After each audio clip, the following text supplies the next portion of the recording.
আসসালামু আলাইকুম viewers, recipes by সারাস মম চ্যানেলে আপনাদের সবাইকে স্বাগত জানাচ্ছি। আজ আমি বানাবো লাটি মাছের ভর্তা। তো চলুন দেখে আসি কী কী উপকরণ লাগছে। এখানে আমি লাটি মাছ নিয়েছি পেঁয়াজ কুচি, নিয়েছি শুকনো মরিচটাকে আমি ভেজে নিয়েছি আমি টাকি মাছগুলোকে আমি লবণ হলুদ দিয়ে হালকা ভেজে নিয়েছি আর ভালোভাবে কাটাগুলো বেছে নিয়েছি।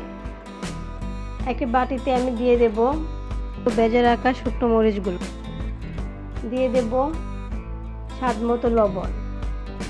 এখানে আমি অল্প লবণ দিব, কারণ মাছ ভাজার সময় আমি লবণ দিয়ে মাছটাকে ভেজেছি। লবণ আর মরিচ একসাথে ভাঙলে মরিচটা তাড়াতাড়ি ভাঙা হয়ে যায়। আমি মরিচটাকে গুঁড়ো করে নিচ্ছি। মরিচটা গুঁড়ো করা হয়ে গিয়েছে। এখন দিয়ে দেব পেঁয়াজ কুচি। এখানে আমি আধা কাপ পেঁয়াজ কুচি নিয়েছি।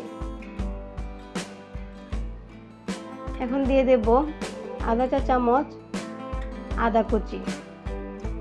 আদাকেও আমি কুচি করে নিয়েছি।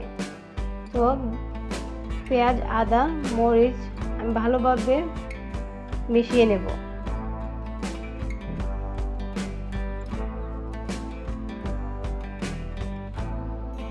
পেঁয়াজটা যখন দেখবেন একটু নরম হয়ে এসেছে, তখন বুঝতে পারবেন এগুলো মেশানো হয়ে গেছে।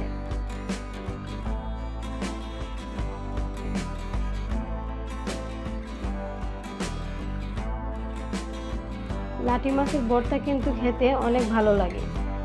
গরম ভাতের সাথে খেতে তো অসম্ভব মজা। এখানে আমি দিয়ে দেব লাটি মাছ। আমরা এগুলোকে লাটি মাছ বলি, আবার অনেকে টাকি মাছও বলে থাকে।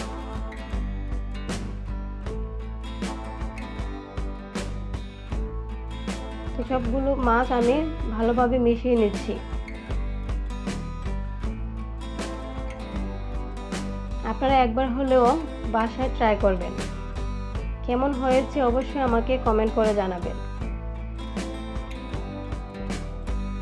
এখানে আমি দিয়ে দেব 1 চা চামচ সরিষার তেল।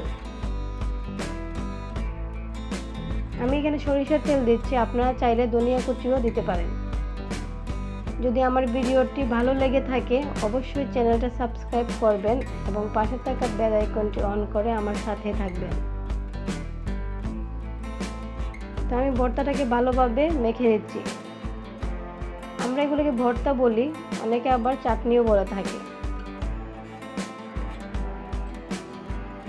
একটি পাত্রে আমি পরিবেশন করব। এতক্ষণ সময় ধরে আমার এই ভিডিওটি দেখার জন্য আপনাদের অসংখ্য ধন্যবাদ। সবাই ভালো থাকবেন, সুস্থ থাকবেন এবং আমাদের জন্য দোয়া করবেন। আল্লাহ হাফেজ।